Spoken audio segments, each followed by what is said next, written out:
Good morning. This is another new day here, and I'm going to start putting together this arch top on this cased opening over here. Well, it's actually just a drywall wrapped opening, but I'm going to put a little bit of a detail around it like I shown on that little 3D drawing that I did that will follow the curve and hopefully make this look nice. So I'm just going to leave this thing run, and I got some preliminary steps done. I've already got the grid relayed back out on the wall over again with the paneling that I have.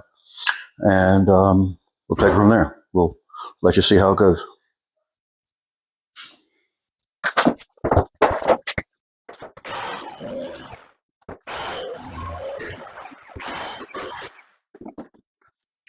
This is a line that I preliminarily drew up there that follows that curve.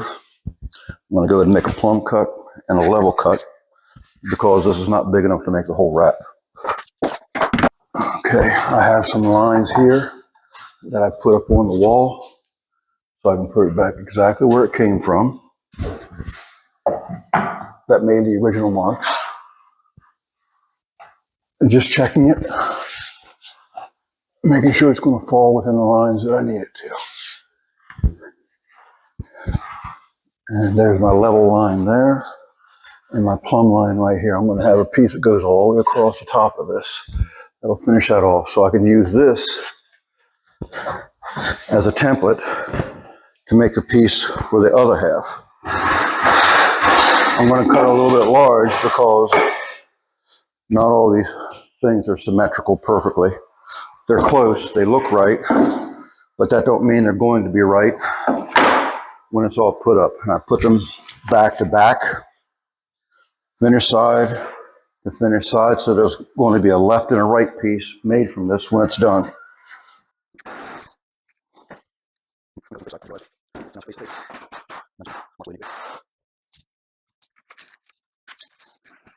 Okay, that's the tracing.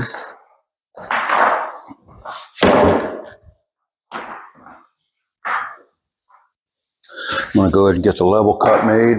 You don't see this off camera, but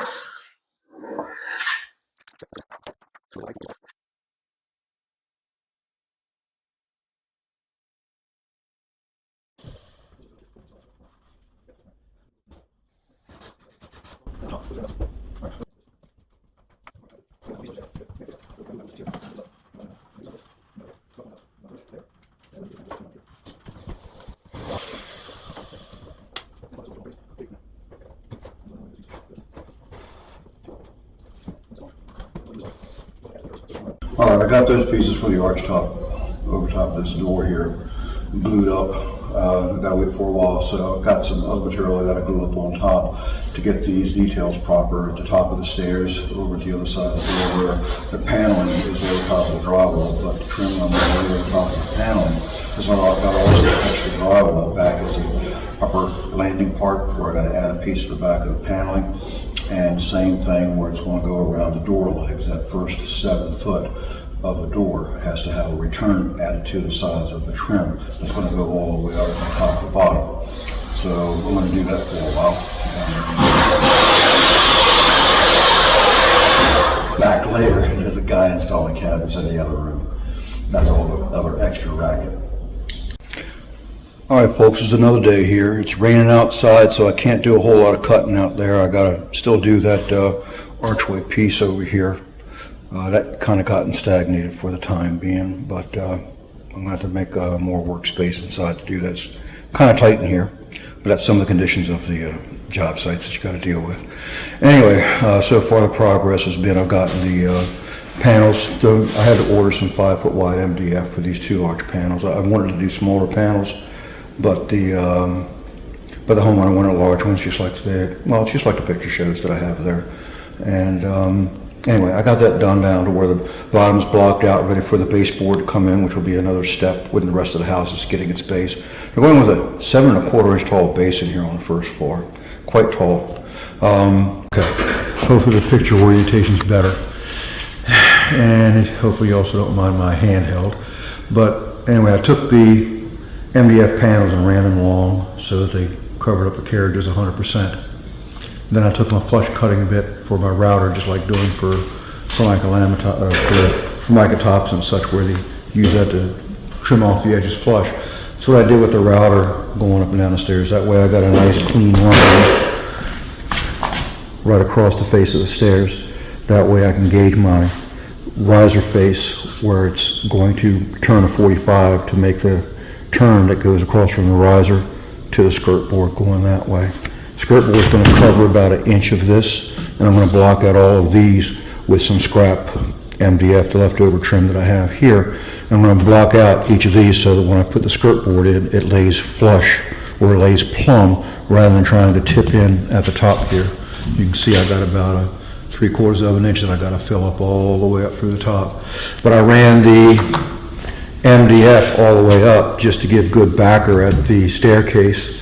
This is all quarter sawn 2x8, so this should not shrink. If anything, none, because the way it's been sawn. These old ones have been in place since the turn of the millennium. I think 2000 was the build of the house, so they're not that old, but they've been seasoned well enough inside the house without being an issue for shrinkage. They've already shrank what they're going to do. So anyway, between getting the outlets cut out and ready to go for the electricians to finish them off, this is pretty much ready for the skirt boards. But I'm going to move on up to start doing the upper section. I'm going to have to break out my ladder like I did for setting the panels. And I got the one corner set, and that corner down there at the bottom of that piece, that's going to be covered up by the skirt board, which is all pre-cut and ready to go. I've done that probably a week ago while I had enough room to work with. And a 1/16 of an inch gap there, and I'll draw this radius through here. This is going to be meeting a piece of 1/2 inch and a half wide material here, so I'm going to bring it in this 4.5 inch curve to meet that 1/2 inch flat, so I can have a flat to start that one panel up there and leave this little triangle open here and this little triangle open right here. I've got a preliminary plumb lines, level lines drawn for that also. But this piece coming across here, when it comes to meet this, this is going to take a notch beginning at the radius to where this has still got some beef left to it rather than some very thin edges trying to meet.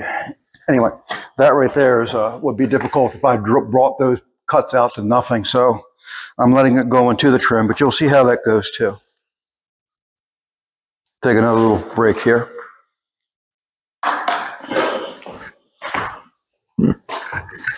Okay, take the level. Double check if this is still level. And it's also a 1/2 inch above the other line.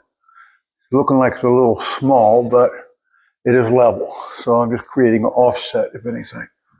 And actually I need to go up because that one, I can see I'm low on that line over there. So I'm going to push it on up.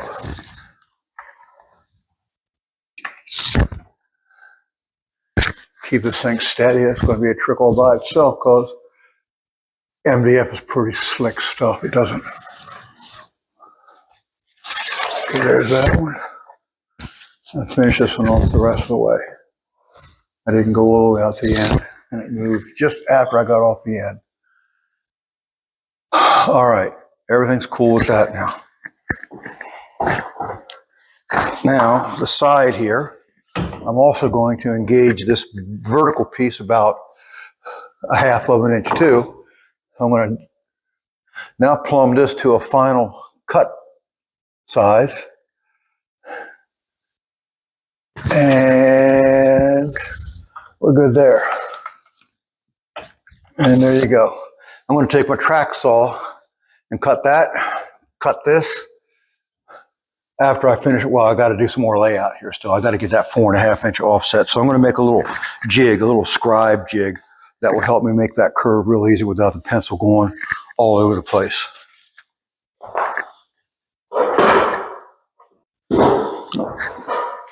All right, so this is what I did for my little scribe jig. I have 4.5 inch wide trim. So what I did, I took a scrap block of wood for some of the cutoffs that I have, and I measured down 4.5 inches. And then I set one screw here and one screw there, so that way when it rides that radius, these two screw points here will follow that curve. And as long as I keep my pencil on this little mark that I have here, that will allow that gauge this gauge to follow that curve perfectly so I can make my top curve cuts. So I'll move on with that.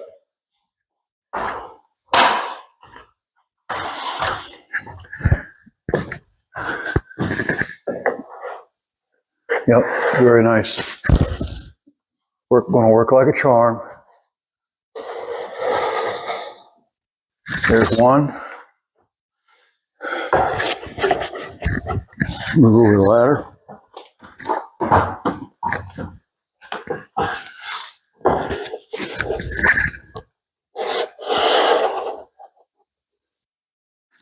Okay, now this corner right here is where that piece of... All right, I got the top radius is cut and I got that one intersecting point leveled out. I'm going to take it on down and make my final cuts. I got the marks for the length for the left and the right where that's going to be cut. I confirm my level line here so that when this band comes across, it'll go ahead and meet this with a slight notch, but it'll all blend in and to where this carries on through with this bottom line, the top of the arch, and this little triangle over there meets everything like, well, at least like I'm hoping it will.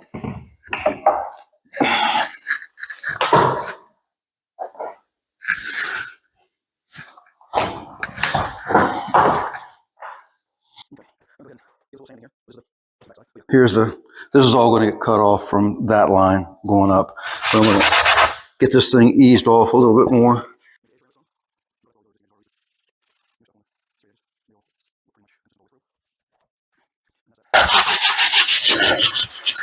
Level spot where this vertical piece is going to go on up and meet.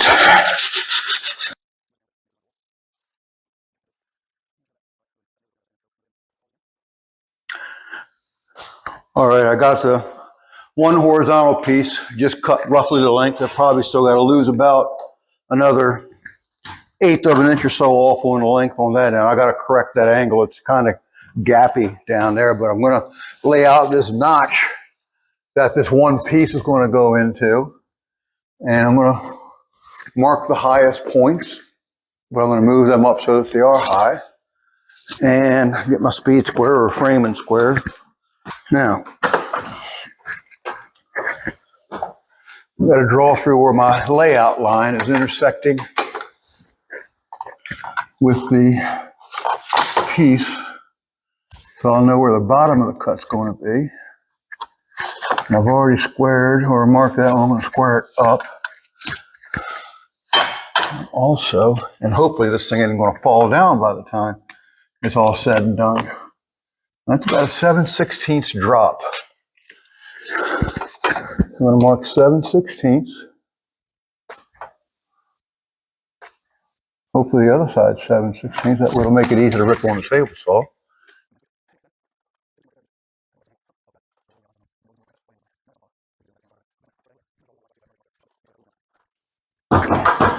And hopefully again, this has only got to drop 7/16, and it looks like it's all it is. That's a good thing. So that will make the table saw cut very, very easy.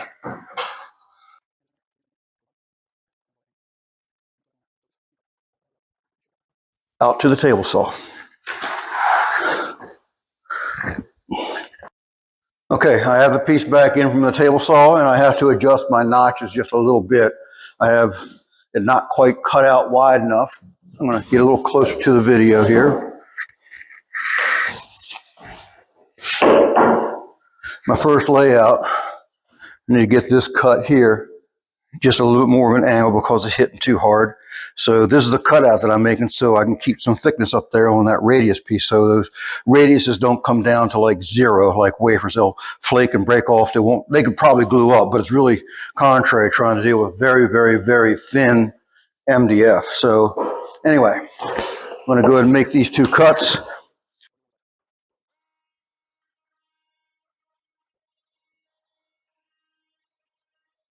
All right. It didn't want to stay up all by itself the first time I tried it, so I'm going to try it a little bit different this time because I tried to do it all from the ladder. See if I can get that to stay up. This side just didn't want to come up on this end right there. And now that's going to stay up there all by itself. And that correction cut that I gave it over on that end works out good.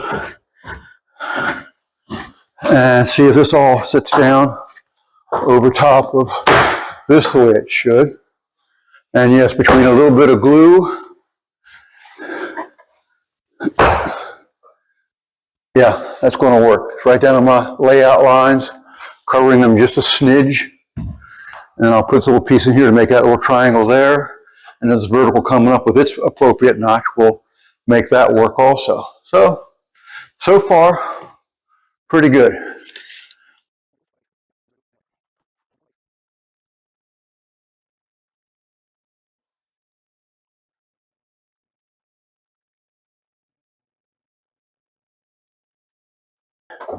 See how well I can do this and keep this glue from running all over the place.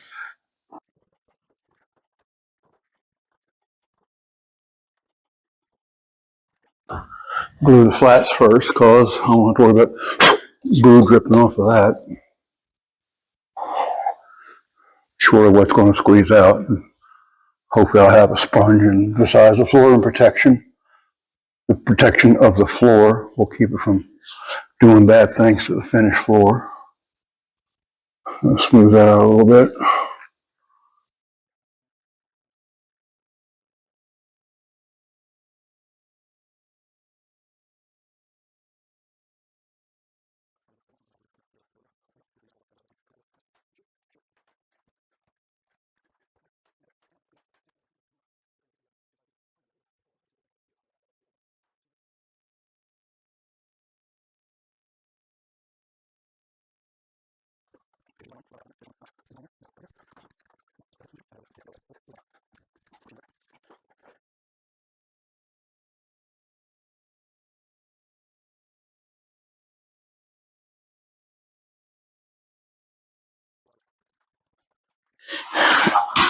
Be nice if it just kind of jumped in there all by itself.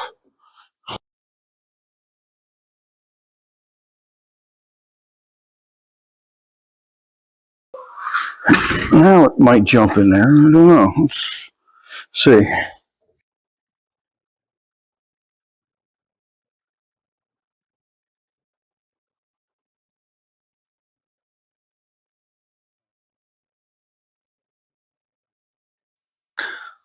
Well, I let a number of things get done without the video going, but you can see I got everything pretty much put together the way the picture shows. It's coming together. Obviously, I still got a few more pieces to put together. This radius has taken me probably a day and a half to put together. Probably could have done it faster, but I don't think it would have gotten done as good as it did. Yeah, there's a little bit of filler that needs to be done here and there, but I could have spent hours to try to get all those little gaps and stuff that filler can simply take care of. And I could have spent hours trying to get them tighter, but to me, for paint grade material, wasn't worth it. So if it was a stain grade item, that would be an entirely different ball of wax there. But anyway, pieces that I have are glued in. All the vertical joints are, all the archway is all glued in where the curves meet the horizontal and the vertical too, for that matter. Anyway, I'm tired. I think it's time to go. You all have a great evening. Bye-bye. Good morning. This is the start of another day, another week. Continuing on with the paneling on the wall behind me, and I'll carry on with that right onto the stairs. I'm going to let the video run for a while.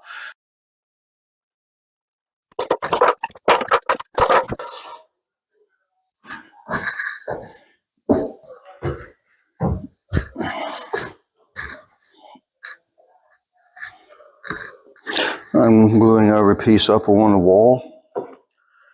This will make sure that it stays in place over the long haul. And just in case this big piece of masonite, MDF, I'm going to glue the one side. That way, in case of this big piece of MDF, which pretty much is this has become now, since I got all these pieces tied together. Well, visually they're tied together. I want to make sure that there's some room to move so that I only have it glued to one piece. Now, the caulk may wind up bonding the rest of it together, but for now, at least I know that it can move a little bit that it needs to.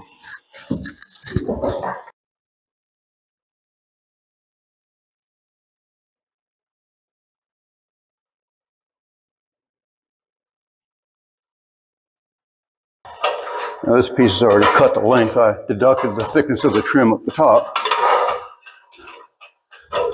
off of the overall length, so I can use this piece to rest the horizontal piece at the top on.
Well, I don't know how the audio is going to work directly on the phone, and it may not pick it up that well, but I'm going to start working on the outside skirt board here. Get those fine cuts done, where the intersections of the treads, the intersections of the risers meet the skirt board on the outside. I've got it pretty much laid out already. It's just that I had to confirm some things and start making those cuts.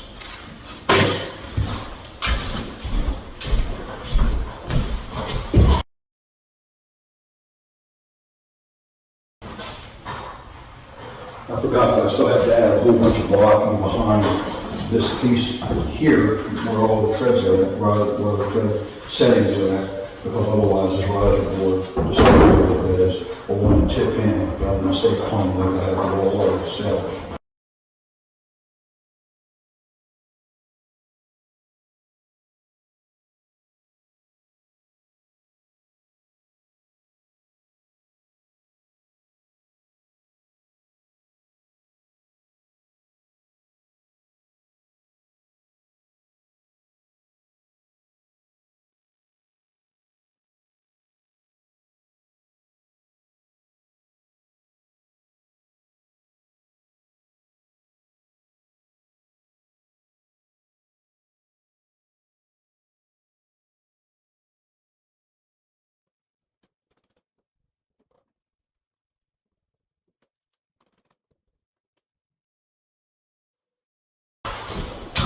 The skirt board that I cut a few shoots ago, and finally getting a chance to put it in place because it was a lot easier to make those notches while all this other stuff wasn't in the way. Now it's already accommodated to go around all the stair treads because the stair treads only had 1.5 inches of room away from the drywall, and I've just to about, well, now it's over top of the treads, and I would not have been able to take and do this on the side, project the whole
All right, that's got the skirt board nailed in place for the far side on the wall. That's got a big wheel all the way through the 4.5-inch dimension, just like all the other panels are up above. We'll still give that a fine sanding on some of the joints where, again, it's those slight radius pieces come together with a square cut edge. And that's all the way up in that corner up there where the riser is. See if I can get my finger to point up there by hitting it right. Yeah, right up there, that corner. I got a little bit of filler up there that needs to be sanded out before I put a scotia mold on. But I'm going to start moving on with the outside stringer, the one that goes alongside this outside edge here. And it's going to take me a while to cut it. I got put in there marks, but I got to verify what plumb is first, because the original stringers have shrunk. They were cut plumb and level at one time, but due to the nature of wood, when it shrinks, those angles change. The pitch of the stairs changes a little bit more aggressively, and the risers lean back a little bit due to the nature of the shrinkage. I followed that followed that same thing when I was putting my new piece on, the 2x8 that's in that outside edge. I just put those blocks on right there at that point. So, and that right there is going to give us a leeway. I'm going to bring the riser so they're in front. That'll leave me place for a shim at the top, but it's tight at the bottom where the treads are at. So that's the important thing. So I'm going to move on with that.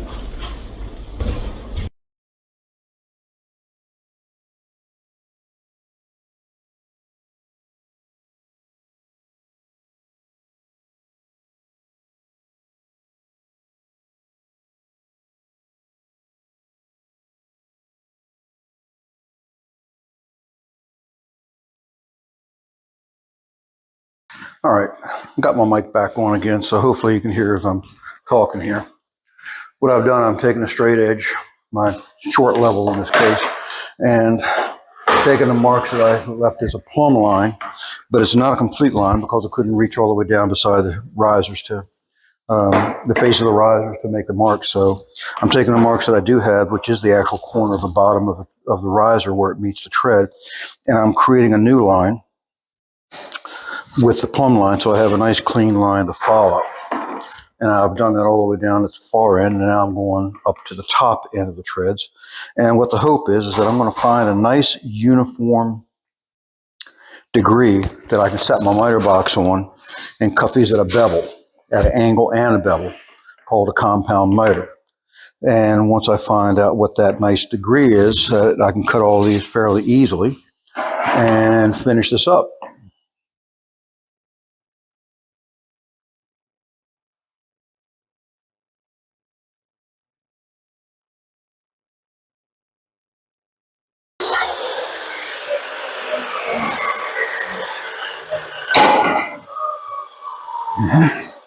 So 1 inch is a good number below. Yes, 1 inch is a good number below.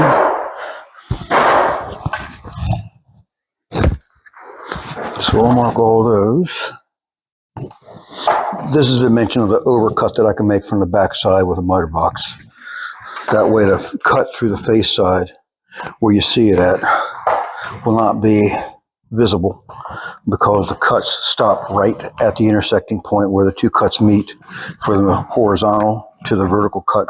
I'm making the vertical cuts now, and so far the degree markings that I have for that first one that I cut is agreeing with the second one, and it should be the same thing all the way through because all of them are referenced by plumb, not by angles or shrinkage or anything like that the wood may have done over time.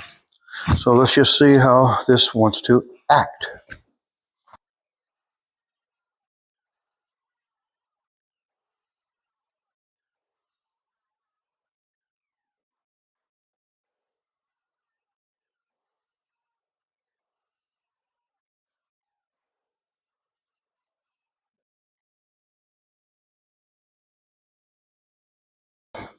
I really need to set the bull nose now.